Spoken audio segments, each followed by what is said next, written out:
ازيكم عاملين ايه؟ يا رب تبقوا بخير. اهلا بيكم في انامل صغيرة. النهاردة حلقتنا مختلفة شوية، هنتكلم فيها عن اسئلتكم اللي بتبعتوها لي في الكومنتس او في الرسائل. يلا بينا نبدأ. اسئلة جايالي عن النوم والعناد وعلاقتك بنفسك كأم وتطور البيبي وشوية حاجات. اول حاجة هنتكلم عنها النهاردة عن النوم. جالنا اسئلة كتير جدا عن الموضوع ده، واول سؤال عندنا بيقول ايه؟ ليه ابني بيصحى كتير بالليل؟ ليه ابني بيصحى كتير بالليل؟ حلو السؤال ده. ابنك بيصحى كتير بالليل لان ابنك مش زي الكبار، مراحل نومه بتختلف عن مراحل الكبار، ووسط المراحل دي بيصحى. احيانا بيبقى محتاج يرضع، بيبقى محتاج يطمن حتى. طيب امتى ابني ينام نوم متواصل؟ بصي، هو ممكن بداية من 6 شهور، بس ده بيختلف من طفل للتاني. طيب ينفع اسيبه يعيط عشان يتعلم ينام؟ بصي، ده اسمه سليب تريننج. في طرق آمنة ان احنا نعمل الموضوع ده، بس ان انا اسيبه يعيط لحد ما ينام ده ممكن يأثر بالسلب على نفسية الطفل.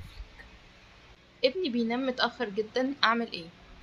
بصي، اعملي روتين للنوم، قللي الإضاءة وهدي الجو، اعملي مثلا أغنية مرتبطة بالنوم، أو مثلا تحكي حدوتة. الفقرة اللي جاية بقى هنتكلم فيها عن أسئلة بتخص الأكل. يلا بينا. ابني مش بياكل خالص، اعمل ايه؟ بصي، خلينا متفقين ان مفيش طفل بيموت من الجوع، بس ساعات بتبقى وسيلة ضغط، او مثلا زهق من كتر ان انتي بتضغطي عليه ان هو ياكل. فجربي تقدمي الاكل بطرق مختلفة، بطلي تجري وراه كل شوية بالاكل، خليه هو اللي يطلبه. ابني رافض الخضار بشكل نهائي. بصي، جربي تقطعيه باشكال حلوة، او تدخليه في وصفات، او حتى تخليه يشوفك وانتي بتاكليه. طيب امتى ابدأ اكله اكل صلب؟ غالبا بيبقى من 6 شهور، بس يبقى البيبي قادر يقعد ويسند رقبته كويس. طيب ازاي اعرف هل ابني بياكل كويس ولا بياكل قليل؟ بصي، راقبي وزنه ومعدل نموه، مش كمية الأكل. الفقرة اللي جاية بقى هي أسئلة جمعتها انتوا بعتنهالي عن السلوكيات وعناد الأطفال. يلا بينا. ابني على طول بيقول لا. بصي، العناد حاجة طبيعية جدا في الأطفال من سن 2 لحد 4 سنين. اضرب ابني لما يغلط؟ بصي، خلينا متفقين ان الضرب بيعلم الطفل الخوف، مش بيعلمه الصح والغلط، فخلينا أحسن نعلمه بالحزم وبالهدوء. ابني بيغير من اخوه جدا. ادي لكل واحد وقته الخاص، واعملي ألعاب جماعية وألعاب فردية، واوعي أبدا تقارني بينهم. الأسئلة اللي جاية بقى عن النمو والتطور. يلا بينا.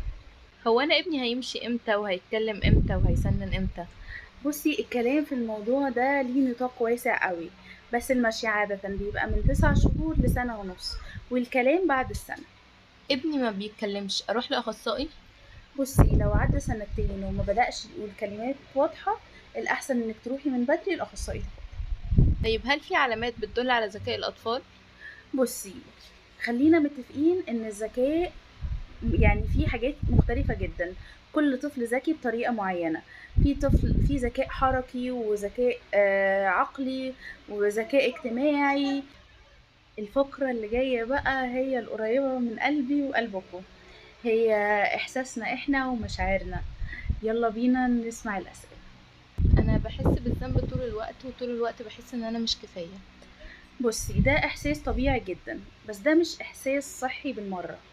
افتكري دايما ان انتي دايما بتحاولي، وده كفاية. بحس اني دايما لوحدي ومفيش اي حد بيساعدني. بصي، دي شكوى عامة، حاولي تدوري على شبكات دعم حتى لو صغيرة، ان شاء الله صديقة واحدة، او حتى جروب على الانترنت. انا بجد مش بحب الامومه. بصي، هو ده احساس بيجي عابر، بس لو طول معاكي انصحك تتوجهي لحد متخصص. عايزه وقت لنفسي ومش لاقيه. بصي، حاولي تعملي لنفسك وقت، ان شاء الله حتى 10 دقايق، وخليهم حاجة كده زي ميعاد رسمي، وافتكري دايما ان وقتك مهم زي وقتهم بالظبط. الفقرة اللي جاية بقى أسئلة خفيفة، فيلا بينا نبدأ. هل الشاشات مضره لطفلي؟ مضرة، وخاصة قبل 2 بعد 2 ماكسيمم في اليوم ساعة. ايه احسن نوع حفاض؟ ايه أحسن نوع حفاض؟ ده مش سؤال، أحسن نوع حفاض هو اللي بيريح طفل. هل احسن اودي ابني حضانه بدري؟ لو عنده المؤهلات إن هي تخلّيه هو مستعد نفسيًا، توصيات بتقول إن إحنا ممكن نودّيهم من أول سنتين. ابني بيخاف من كل حاجة. الخوف حاجة طبيعية وصحية، اسمعيه واسمعي عن مخاوفه واحكي له قصص عن الشجاعة. لو وصلتِ معايا لحد هنا فاسمحي لي أقول لِك إن أنتِ أم عظيمة، حتى لو مش حاسة بكده دلوقتي. كلنا بنتلخبط وبنسأل وبنتعب، بس أهم حاجة إن إحنا بنحاول. ولو عندِك سؤال جديد اكتبه لي في الcomments، وما تنسيش تعملي لايك وسبسكرايب علشان يوصلِك كل جديد من قناة أنامل صغيرة. باي.